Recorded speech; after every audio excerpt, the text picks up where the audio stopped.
Thomistic Studies in the John Paul II Forum. I know you'll be glad to welcome our speaker, who has done a lot of work in philosophy of culture. He is the chairman of the Department of Philosophy, Culture, and Art at the Catholic University of Lublin.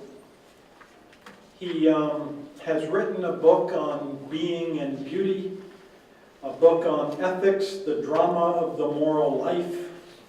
He gave me a copy, or I found online a copy of the book and its reviews. And the first review reads like this: after acquainting myself with the book Ethics, the Drama of Moral Life, which was given to me, I would also like to thank the author from my heart for his dedication to me.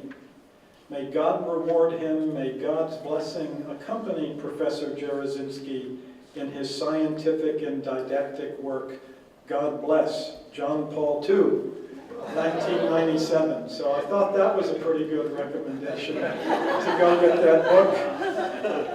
And of course, John Paul II was a professor at Catholic University of Lublin, and Professor Jaroszynski did meet him from time to time. He did say once he was named bishop, it was more rare that he came up to Lublin, but he met him later, of course, in Rome during some of his visits to Rome. And his mentor, who wrote a number of books on St. Thomas and is responsible, one of the chief movers behind what's called Lublin Thomism, that is, Father Crumpets, was a mentor and one that he worked closely with. Professor Jaroszynski has also done some good work in keeping alive the issues of the relation to culture to politics, often speaking to popular audiences, including some spots on the Radio Maria, and some of these talks have been collected in a book called Poland Dares to Speak Up, which is a nice primer about Polish history and Polish culture. So it is indeed my honor to welcome him tonight to speak about John Paul II and the new evangelization. So Professor Jaroszynski, welcome.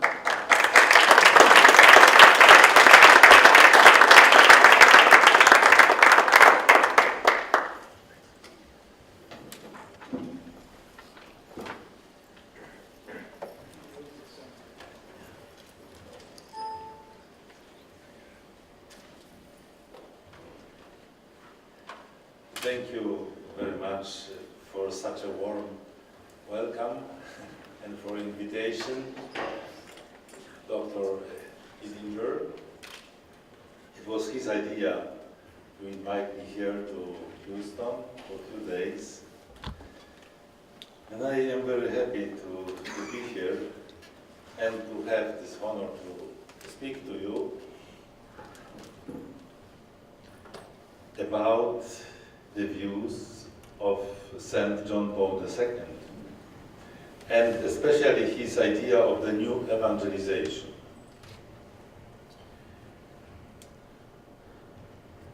As Dr. Hittinger said, I studied philosophy at the Catholic University of Lublin in Poland during the time of communism. It means that it was the only private university in the communist bloc. So from Tokyo to Berlin, there was the only Catholic and private university. All other universities were not only controlled, but they were property of the different communistic regimes. And Marxism was imposed as an official ideology. So, Karol Wojtyła is the witness of the times we had to survive at different levels, not only at the level of physical life, but also at the level of spiritual life. And it is important to realize that in the case of Poland, the fight was extremely hard because Poland from the very beginning was a Catholic country and Catholic nation. Because in 966, when the Prince of Poland, the first Prince of Poland was baptized, it is also the year of baptism of the name of society and of the state. So it was also the beginning of the state. That's why the history of Polish nation, Polish state and Christianity, it is unity. And all our enemies during our history, longer than 1,000 years, tried to realize that they have to beat the church if they want to conquer the nation. So people were aware of this relationship so strong and so important. In the case of new evangelization, it is that when you have a chance to read some papers about it, it is said that new evangelization does not mean changing the gospel, but rather discerning new circumstances under which the old gospel is preached these days. Throughout her 2,000-year history, the Church has understood that we will always encounter something new about the human condition and therefore something new in how the Church will respond. So it is something that we can understand. There are new circumstances. So the content of the gospel is the same, remains the same. But it is always a question how to communicate to people which even from the viewpoint of the language, of the ideas, of views, can have a different image of human being, of the world, of God.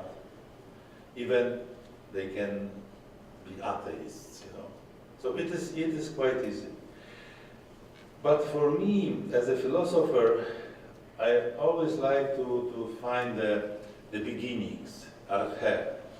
So what was the first context of this expression, new evangelization? And I found it, and then I try to analyze the deeper meaning of new evangelization. And it is rarely that people talk about it from such a perspective. So we have to come to the context of Polish history, where at the end of the Second World War, it was clear that Poland will, after German and Soviet occupation, Poland will be somehow given, offered to the Soviet Union. And the Soviet Union meant for us not only the enemy who wanted to colonize us, but also it was Soviet Union as the main force to spread the communism, the ideology of Marxism, which was by the very essence atheistic. So the conflict was ready to start. But also we have to realize that the Marxist ideology was based upon some idea of more or less creating a new man and a new society. And it is to create a new society and new man, you need many elements to be correlated. And one of them is the structure of the city. The structure of the city. So if it is an atheistic ideology, there is no place for the church and for the cross. So they wanted, on one hand, to build Nowa Huta as a new steelwork, where they invited people, workers, to come, to live and to work. And what is important is the new city was supposed to be without the church and without the cross. So it is, when you go abroad to the West, it is a rule. No churches, no crosses. With one of my students who came to study at my faculty, philosophy from Calgary, we were walking downtown Calgary, no signs, no churches, no crosses, nothing. Just, you are immersed in these geometrical forms. It is the way of the dominance of the immanence, no transcendence. You are closed inside. There is no beginning, no end, no point of reference. It's nothing. You need only GPS to move. You can just leave your brain at home. There's nothing to think about it, because it is something artificial, but not only created by accident, but by some intention. And it is what happened. They wanted to build a new city. The new city, it is just like wherever you go in the world, United States, Canada, Poland, China, all over you can see these geometrical forms of condominia. 50 floors, 100 floors. And it is just this kind of architecture which was accepted according to the Athenian Card in 1936 to be all over the world as obligatory, because it was the architecture by purpose invented to destroy the traditional society and the traditional family. And so when you get into, you are like in a prison. So this is what they wanted to do. But the program of the Christianization, so cities without God, without church, without cross, were supposed to be built for the future. On one hand, some work was done by the Soviets and by the Germans when they invaded Poland, and they destroyed a lot of churches. And also in other places, like for example, my holidays, I was in White Russia, Belarus, and there is a beautiful old city, Pinsk. And in Pinsk, there was a Jesuit church, one of the 10 biggest churches in Europe. And in early 50s, the church was destroyed by dynamite. So only there is a space, empty space. So you can imagine how big it was. But what happened also? You see, the place in the church which is the place of the altar and for the Christ, there was a new monument. And you can meet and see the monument even now. After communism collapsed 25 years ago, it is the monument with Lenin. Lenin is still alive. You see? So architecture, we have to be aware. Architecture is shaping the structure of society and of individuals stronger than television. Because you are all the time in these spaces which you see around you. The television you can turn on or turn off from time to time. But as in the case of architecture, you are immersed and you cannot leave it. Maybe once a year for a week when you have holidays. And it is the idea, the leading idea is hidden inside, but you absorb it. See? And this is what they wanted to do in the case of new city called New Steelwork, as intended to be a place to live by the workers.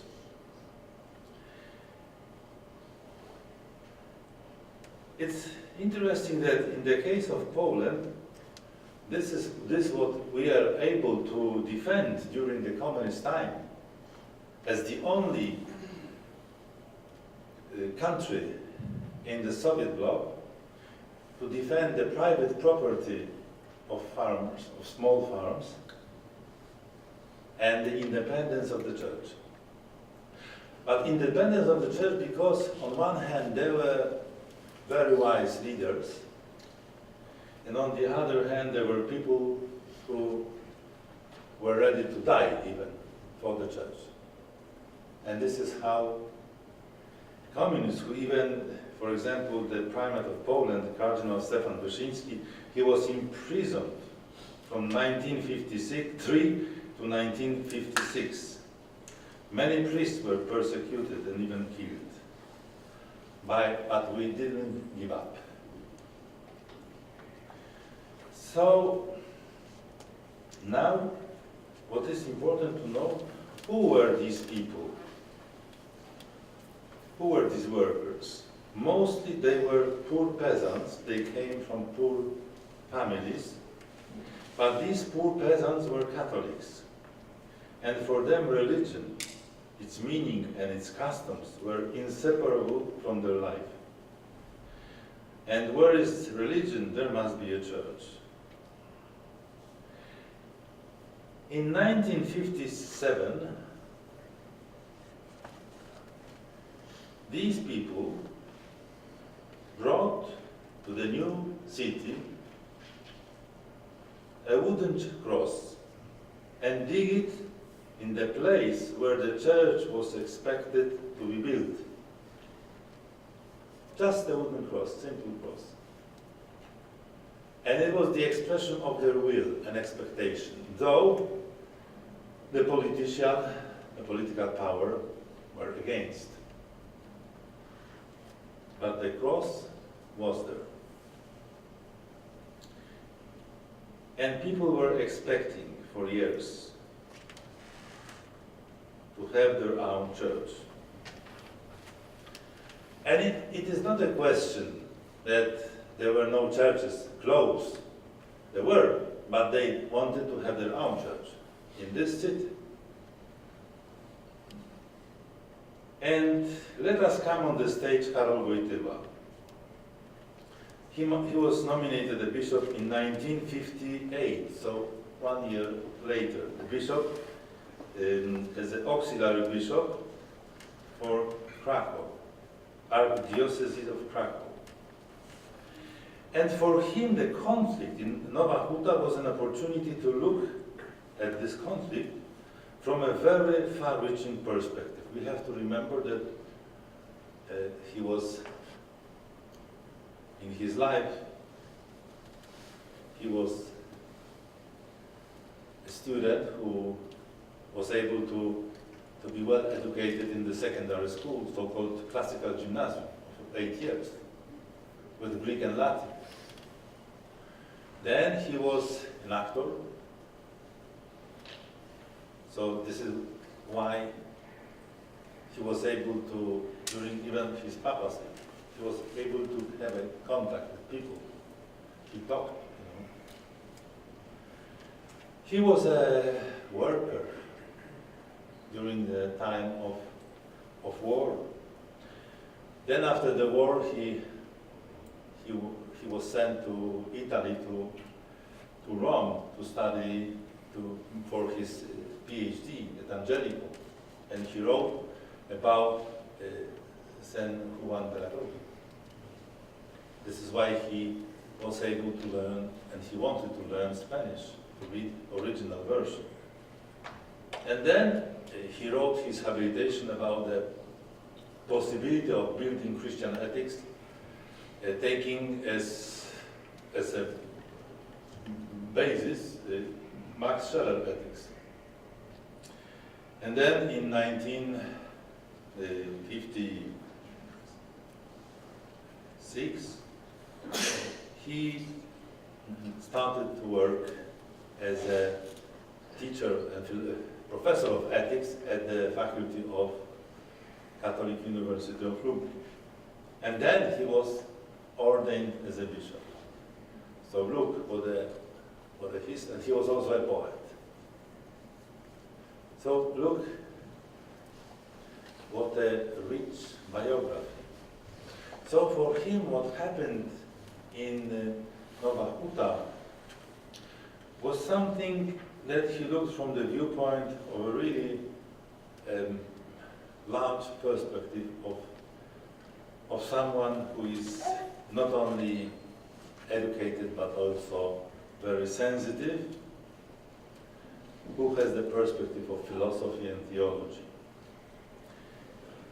And many years later, when he became a pope,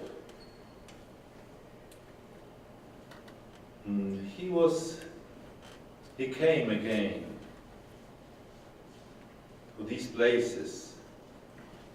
And one of the places he was allowed to have a mass was not Nowa Huta, because it was still the communist regime, but a very old Cistercian monastery founded in 1222, where, according to tradition, a relic from the Holy Cross was brought. So we have two most important points of reference.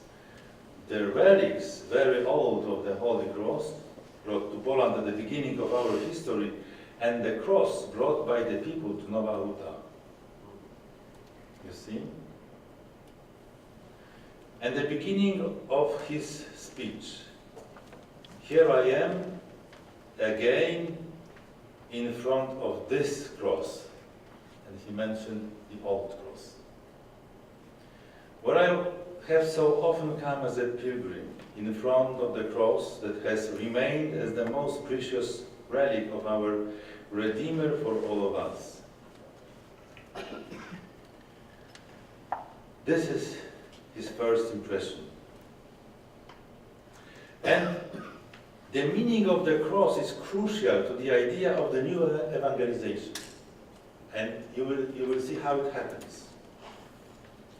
That's why we have to refer to the most important points given by the Pope in his speech. He says, with the Lord's cross begins a new era in human history, since through the cross man has been able to understand the meaning of his own destiny, of his life on earth. So the deepest meaning of the cross as such.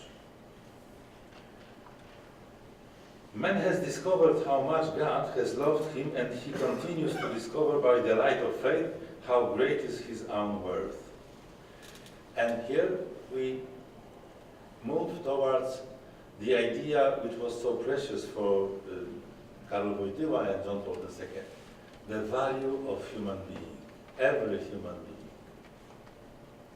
It is here this universality of Christianism, that every human being is a person. Not only those who believe in Christ, but all are so valuable.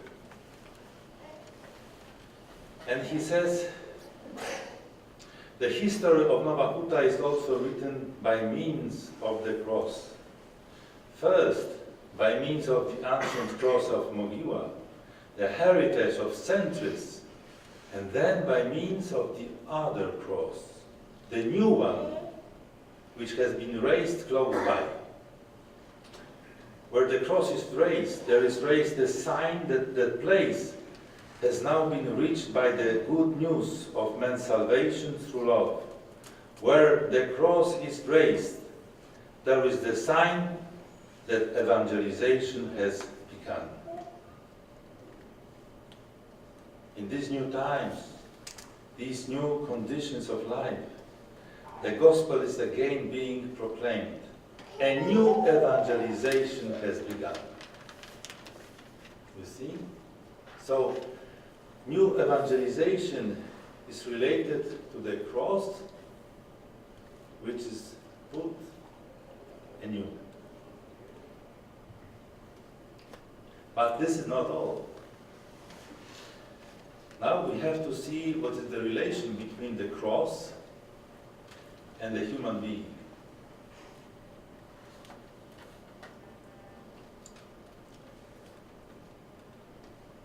Nowa Huta saw the arrival of new men to begin new work. It is heavy industry. And these people came from the fields when they worked hard but with pleasure, according to the tradition, including their faith.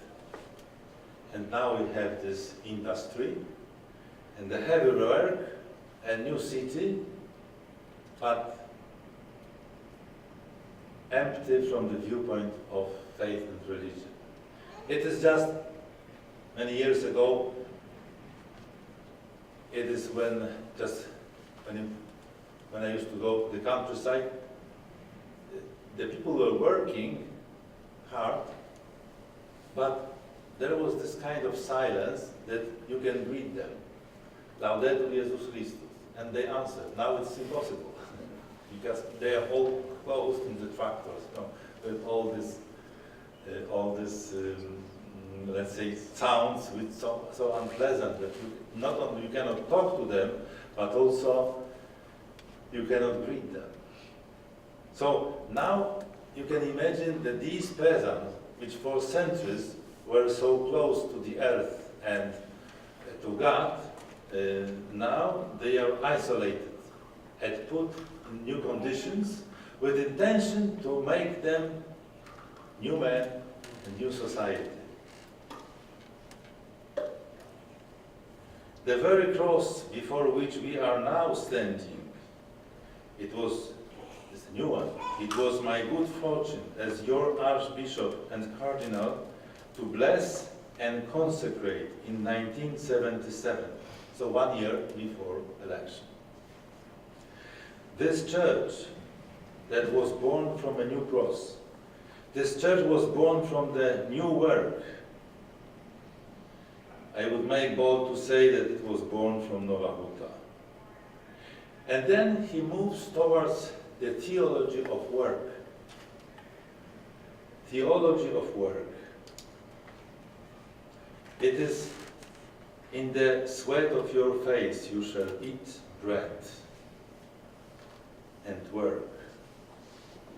So, work cannot be isolated from God and from religion. And what was happening in the case of Nowa Huta in Poland, there was an ideology which treated human being as a means for production. And talking about this kind of understanding of work and human being, the Pope couldn't mention, because it was during the communist time, couldn't mention that it is communistic understanding of man, but he gave the definition according to the communists. And we are only means of production. On the other hand, when we move to his teaching, when he was a pope, like laborem exercens, then you have a new definition of human being, simply as a good to be sold. So it is something of liberalism and capitalism. And what is missing in both definitions of human being? What is missing is dignity. So this relation between work and human being as having dignity. The only being in the world which has dignity is human being. And because of this dignity, human being is called a person. And what it means to be a person? The word itself is of Latin origin, but this Latin word is close to older Greek, even Etruscan word, prosopon. Prosopon, so it is a mask, an image. And this is how the beginning of Bible, where we read that humans were created according to the image of God, not only according to being alike, similitudo, but according to the imago. And here is the point which makes us persons. Because persona, prosopon, means image, and in that case it is image of God. You see? And at this moment we are at the level of universal anthropology, where every being, human being, is created as a person, has its own dignity. And what it means, dignity? There are a few aspects which we have to take into account. First is that we are subjects, not objects. And being a subject, in the case of human being, means that you are aware of being yourself and disposed to make your own effort to understand and to make decisions. For the sake, finally, of true happiness. So, here we have the idea of human being as a person, which was deeply rooted in biblical theology, then supported by some Greek reflections upon some human soul, but finally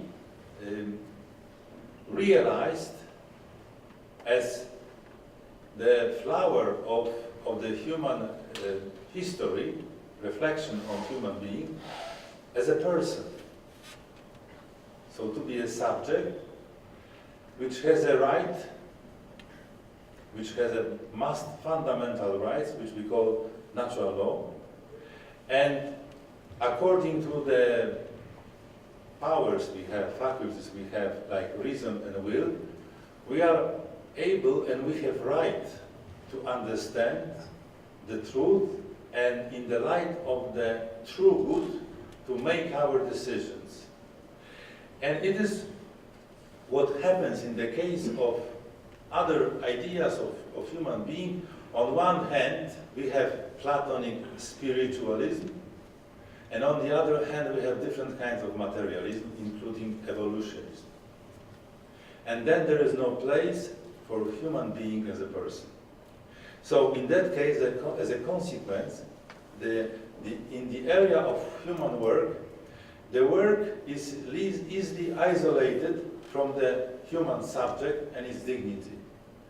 Either you are pressed, like in the campus, in the prison,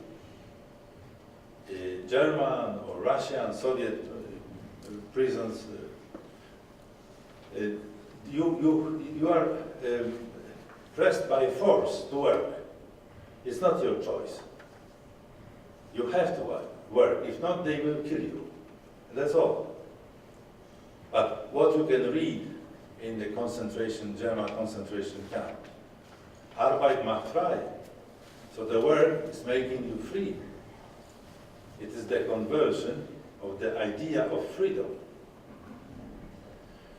But on the other hand, you have liberal systems where they say you are free, but there is enormous manipulation with your knowledge and your consciousness. And then, just like during elections, you are told that you are free to vote, but finally you don't know whom you are going to choose, because you don't know these people. What you know comes from this area of mass media, which so easily can manipulate your opinion. So there are two kinds of degeneration of freedom. Because freedom, and it is what Paul used to emphasize all the time, freedom must be based upon the truth. So to be free, to make free decisions in the light of the truth. So in this moment, we can realize that the dignity of human being is so closely related to the dignity of work. Christ will never approve that man be considered, or that man consider himself merely as a means of production, or that he has be appreciated, esteemed, and valued in accordance with that principle. Christ, said the Pope, will never approve it. For that reason, he had himself put on the cross as on the great threshold of man's spiritual history to oppose any form of degradation of man, including degradation by work. So, from the cross of Nova Huta, brought by the people, the new evangelization, the evangelization of the second millennium started. You see? So it is the idea of work. The idea of work is so closely related to the idea of dignity and the image of the idea of human being as a person. This is what the Pope wanted to emphasize. And this is what we have to take into account living in different systems. No matter whether it is an officially totalitarian system or whether it is democracy. Because there is always a way towards manipulating human freedom on the basis of manipulating of human consciousness and human cognition. And this is why the truth has to come before freedom. What happened nowadays in our Western culture is that we are so close to the so-called sophistry from ancient Greek. So the being is what is, according to me, my opinion, and that's all. So it is what matters. It is not the truth of reality, but opinion as my opinion. And in that case, there is no place for the truth in the social dimension, because we have only confrontation of different opinions which do not care for justification. It is just opinion. So finally, what wins is the law of the stronger. It is just like there was a discussion between one of the Polish ministers and Stalin during the war. And Stalin had this project to take 1/3 of Poland to be consumed by the Soviet Union. And the Polish minister said to him, but Poles will not accept it. And Stalin answered, it is your opinion. The opinion of the Soviet Union is different. And they took it. And that's all. It was a dialogue. If you don't agree too much, you can be sent to Siberia to hunt for birds. So this is what we should realize today, and this is this kind of theological view related to new evangelization.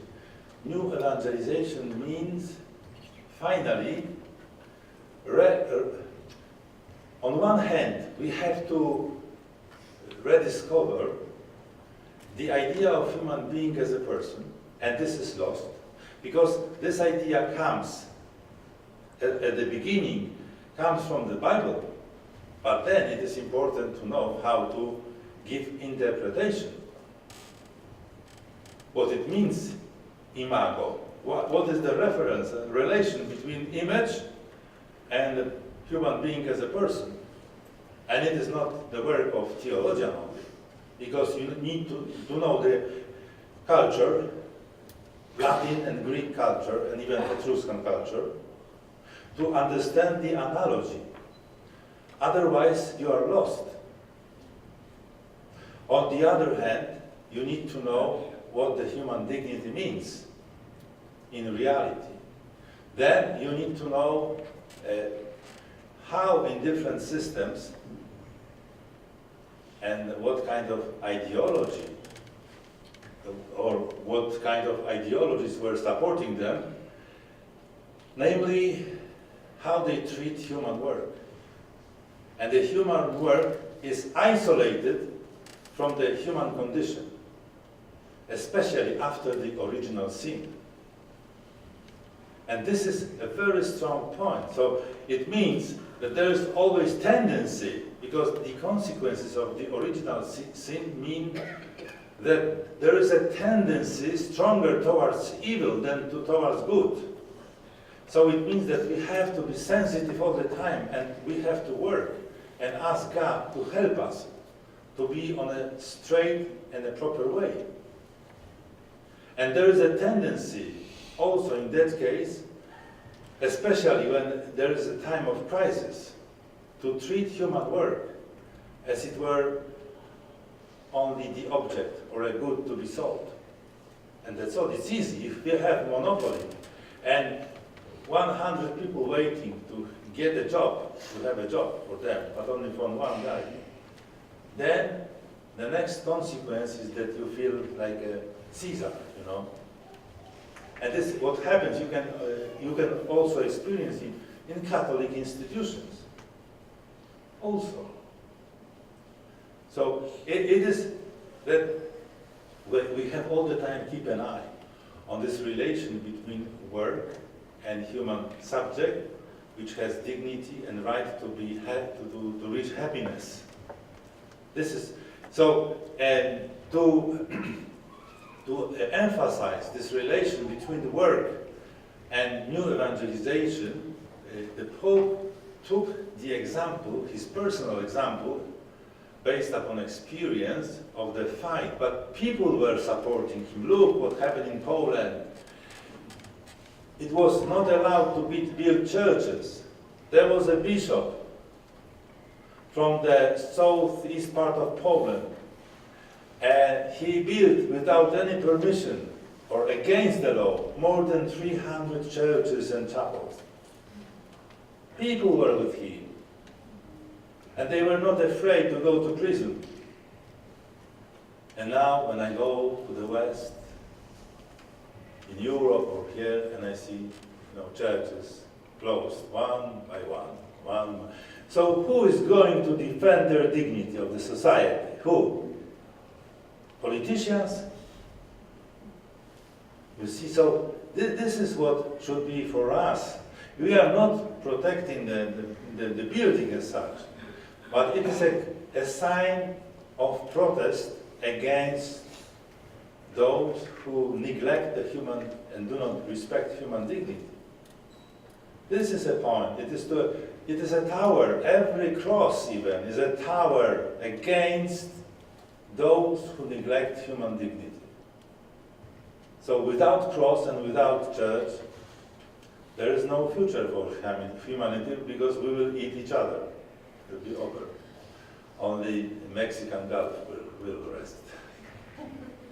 You see, this is something what we have to dig deeper, this idea, because we are talking now about the sand. You see, as I remember, it was just, I was lucky to be invited with my Professor Father Grombiet to Castel Gandolfo for dinner, and we spent 3 hours talking in such a small group. But I remember the way he was listening. it was incredible because just when Father Kronpieter was trying to explain some idea, and they were colleagues during the time of work at the university, trying to explain some difficult point related to the relation between faith and reason, because Father Kronpieter was going to write a small book, Philosophy in Theology. And it was a year before Fides et Fatio was published, so we didn't know that the Pope was sharing the same idea. That's why he was listening all the time. And there was a break, and the Pope moved up his head and gave the conclusion. You know?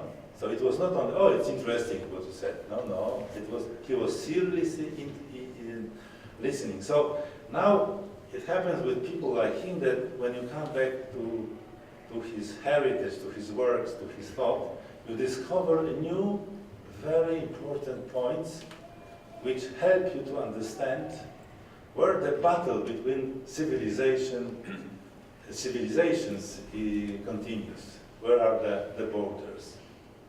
Where are the lines? And this is what we have to take into account. Namely, that if we let these people to empty the space we live,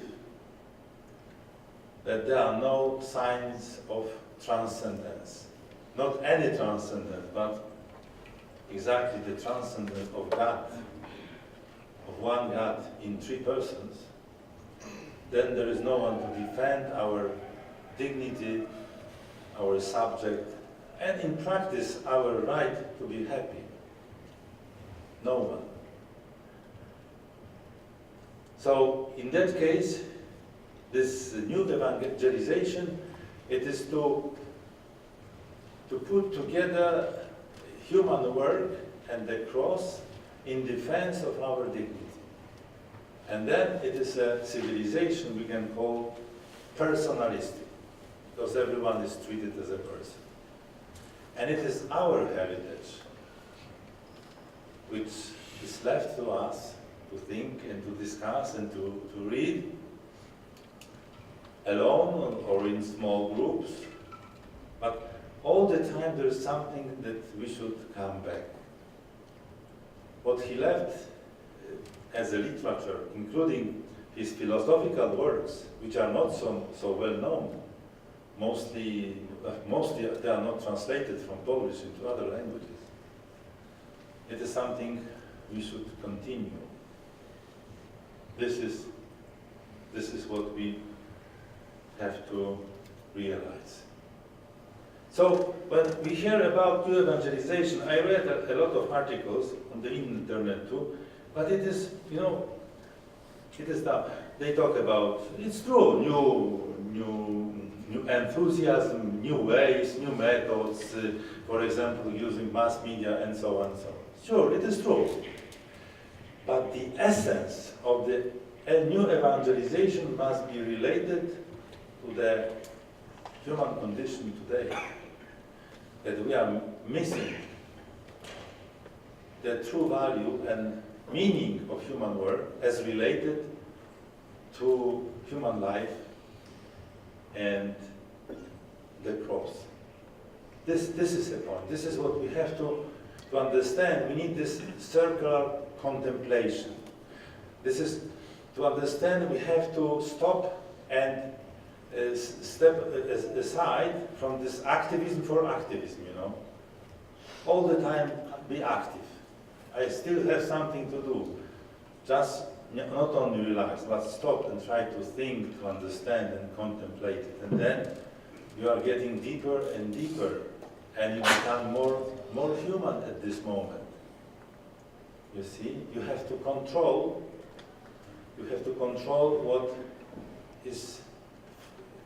what disturbs you. So what we need is to come back to this kind of life the Greeks called theoria. Theoria, theaomai in Greek means that's why we have the word theater, just to look, contemplate and understand. And this is what we are created for. All other ways of life, it is only either means or it is misunderstanding. I don't have to have $10 million to educate my daughter to play well piano. So it is that always we need to find some points of reference where, in different ways, we are able to stop and to live the values we call spiritual values. But they are also related to physical activities. But the idea of Christian culture is just in opposition to materialism and also to spiritualism. Because we are one, the soul and the body. The soul is the subject which organizes body, not for the aims of the body, but for the aims of our spirit, our soul. And this is called sublimation of matter, sublimation of body. This is what we need to follow, sublimation of body. You cannot let body live its own life. What you need is the sublimation means, sublimatio, means that what is material, what belongs to body, must be subordinated to higher level of life. Finally spiritual, but in our condition, we are living this life in our body. That's why we have to take care for the body. Because it is also one of the ways to control people. To let them follow what they want or what the body wants. It is not the rational desire. We call it want, but it is not a will. It is the pressure of physiology. So, this is, anytime I come back to the text, and I imagine the Pope standing as a Pope, imagine, and as a Pope, the communists didn't allow him to come to Nowa Huta and to pray, looking at the cross which was brought by the workers. But they let him have a mass by the cross, but not the same cross. So, and for him it was something, so strange, but on the other hand, he was able to find a solution and to indicate, to show the similarities and analogies, And that's why this short speech is so moving. But you have to stop. When there are some points you have to stop, to reflect, to analyze, and then you come again and you read just like new evangelization. So this is what we have to do. We have to find the way, because work is so dominant in our life. We spend at least 1/3 of the day working. So we have to find this relation of work to our subject and dignity, and on the other hand, to God Himself. And then the work will not destroy us. Because what is dangerous is that the work will destroy us if it is not subordinated to sublimation and to this theological dimension. This is the idea we have to find as a new, most important for our future. Thank you very much.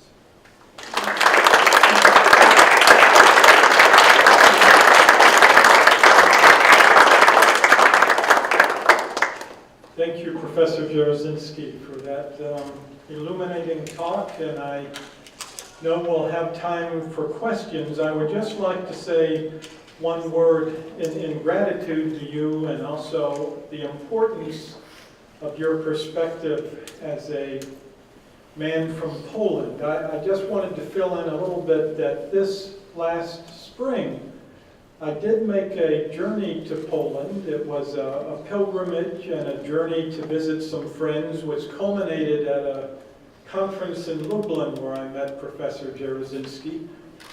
But you struck my memory. Along the way, another friend took me to Nova Huta, and we went to that Cistercian monastery at Movila, where John Paul first talked about the new evangelization. And the importance of being able to see these landmarks of John Paul II's life in Poland, I think has a great teaching experience. And I just wanted to make a little plug now. Some of you have heard this. I'm going to take some students back to Poland on a study abroad in June. I have other students who want to go study in Lublin with Professor Jaroszynski, and I'm just feeling a call to do something to really beef up or get more going with a Polish-American Catholic exchange. There's a lot going on already, but I do think Houston and Lublin, Houston and Katowice, there's just, I think, some great friendships and learning experiences. So I ask you to keep that in your prayers. If you know of students who may want to go to Poland as part of a UST study abroad, to let them know about it. And also just keep tabs on and join the John Paul II Forum, that we may be able to have more opportunities for Professor Jaroszynski to come back and to have others who can join us. But let us now have an opportunity for some questions and comments. Please. Yes, Professor Hauser. From there? Yeah. Oh, from the mic, yes. From the mic, Oh. maybe. Well, Well, they can hear me, that's fine.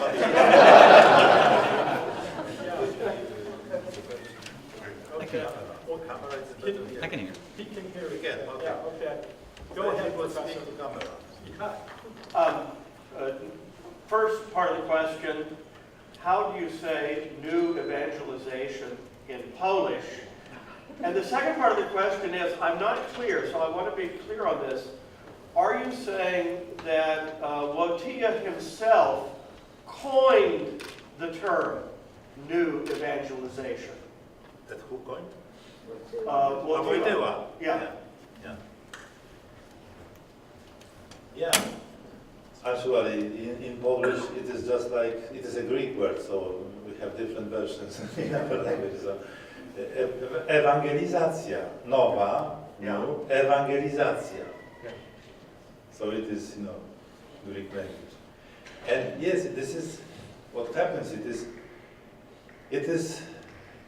the way he coined this expression in the context of the battle for the cross and the church.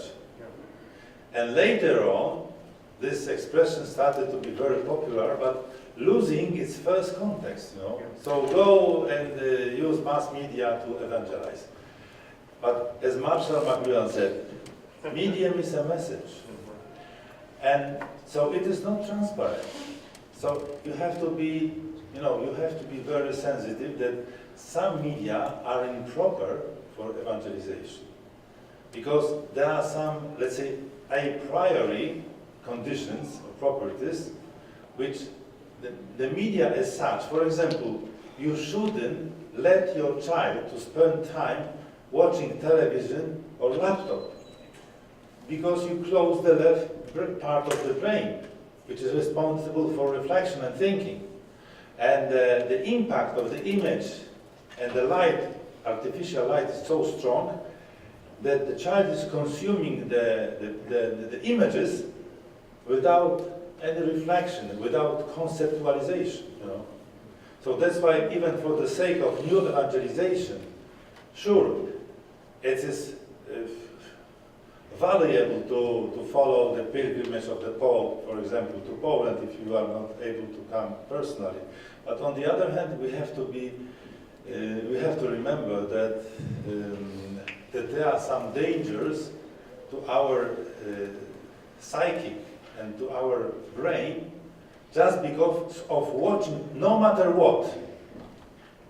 It is dangerous, it can be dangerous. So this is why medium is a message. So we have new evangelization, but not to substitute the contact with reality and with real people to talk them, to ask them, to give them some possible solutions, you know. This is what we have to protect, just like we have to protect our personal contact with nature, and also with the works of art, which are really valuable. The same, we have to protect our personal contact with other people. Thank you.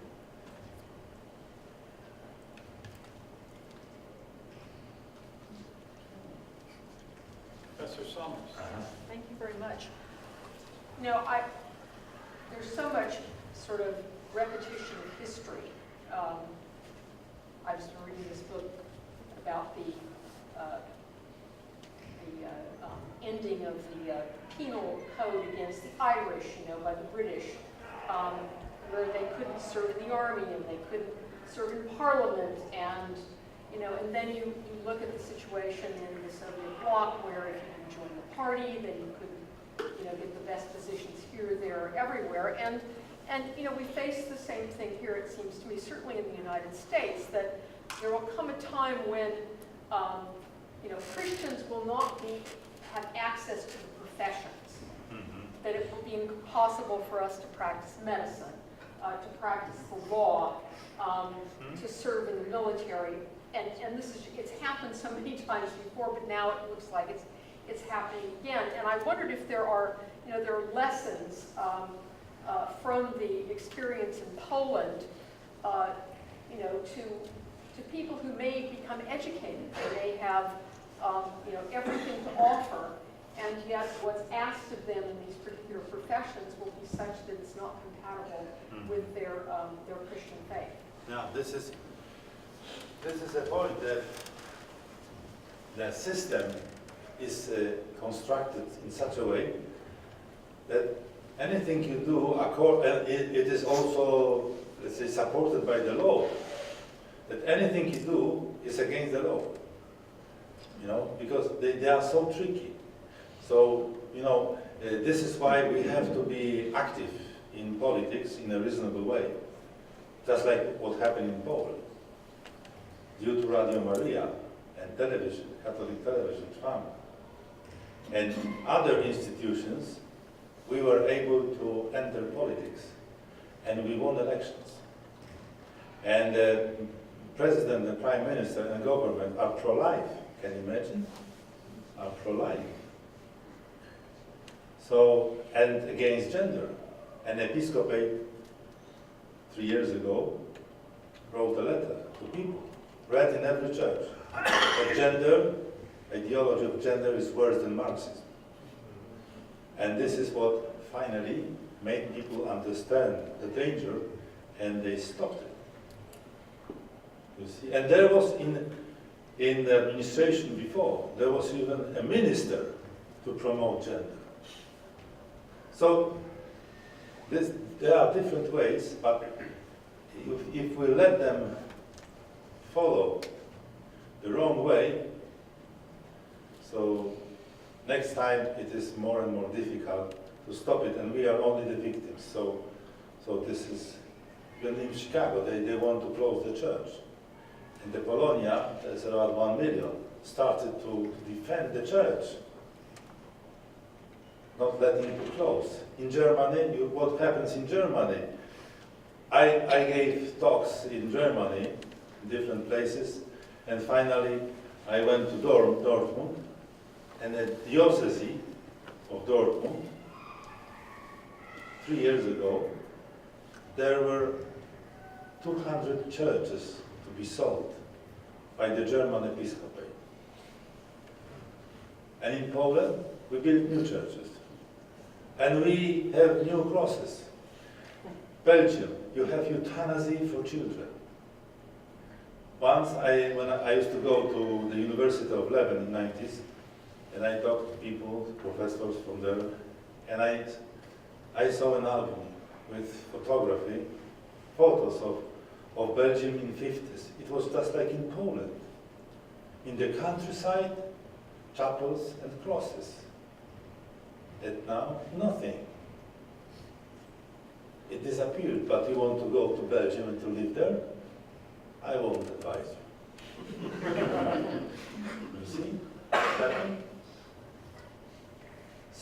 defend the cross is the first, but the most important point for the defense of the other, the most important values for our life. And also there was a party, in previous parliament, there was a party, political party, and they wanted to close the Catholic Church, and because in the parliament there is a cross on the wall, and the leader wanted to take the cross on the wall. You have a question? Now, it was impossible, and now he does not exist in the public sphere. And the cross is all the time there on the wall. You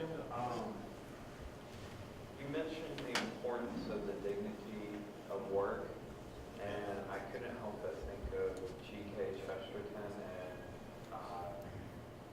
distributism. Have you heard of that? Distributivism. Yeah. Yeah, I think it is interesting proposition. Yes, sure, because it is the idea of distributivism. Because we have to remember that we need to have some positive solution, not only to see enemies all over around us. But I think that the idea of distributivism is simply to help people to be independent. Because what matters is all economy is not that there is a group of very rich people, and the statistics say that average is not so bad. The question is that every human being, and in the case of economy, it is rather family, because economics, the morality of economics is related to family, not to individual. And then it is important to organize a system this way that the most people could be independent. So it means to have means to realize the aims which are valuable. And I think that idea of distributivism is close to some solution, but it depends upon the historical and sociological and economic context of this society or other society. For example, if you have majority of the thieves in the society, they will call for more democracy because they will be elected, and protected. So I think that so I think that distributivism is a way interesting to be realized. Yes. One of the things that I've appreciated about John Paul's ability in his new evangelization is to provide a very positive, sort of optimistic approach of presenting old truths in a new way. In some ways in our American political system, there seems to be sort of a tension currently between an optimistic outlook about ways things are going and a pessimistic way that things are going. Is there any sense that you have about how the new evangelization should be a voice, sort of like almost a prophet's voice of pessimism, or should it balance a line of being optimistic? Well, I think that at the beginning, because it is a process, so it is not either pessimism or optimism. The beginning is just like when you go to the doctor. You need a diagnosis. So first of all, you need realism. So what the situation is. And then the next the point is what Aristotle wrote in his rhetoric. Even if you are so sick that there is no chance for you to survive, the obligation of the doctor is to care you. All the time. So the same here. We need a realistic diagnosis, and then we have to do anything we can to improve the situation. And the point is that many aspects of our life do not depend solamente, only, solamente, podemos hablar, do not depend only on our effort, because the situation is changing on one hand, and on the other hand, there is God, you see, and His providence. That's why it is important to support our human efforts, to support by trade, to have more force, because of the grace of God. So this is our attitude, which finally is optimistic.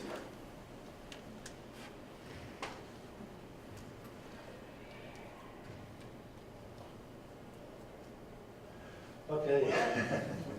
I think Thank you've you done very a much. great job for us. Thank you, Professor. Thank you.